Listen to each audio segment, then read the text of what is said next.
নির্দিষ্ট সময়ের আগেই নির্বাচনের ব্যালট ছাপানোর কাগজ নির্বাচন কমিশনকে সরবরাহ করেছে কর্ণফুলী পেপার মিলস।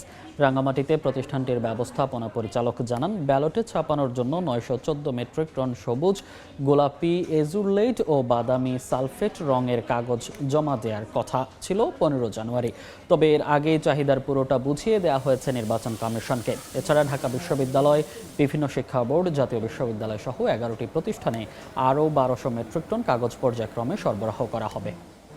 ভোগান্তি ভুলে চলে আসুন রিগালে, ওয়ারেন্টি সহ স্টাইলিশ কালেকশন নিয়ে রেডি রিগাল ফার্নিচার। নির্বাচন কমিশনের একটা বিশেষ অর্ডার ছিল, এটা হচ্ছে বাংলাদেশ স্টেশনের অফিসের মাধ্যমে এই কাগজগুলো আমরা সরবরাহ দিয়ে থাকি। 914 টন আমরা আজকেই এই 914 টন নির্বাচন কমিশনের এই কাগজ আমরা সবার সহযোগিতায়, শ্রমিক, কর্মচারী, কর্মকর্তা, আপনারা যারা সংবাদকর্মী আছেন, সংবাদ মাধ্যম আছেন, তাদের অনুপ্রেরণায় আমরা কিন্তু আজকের তারিখে নির্বাচন কমিশন বিএসএফকে সব কাগজ আমরা প্রেরণ করেছি।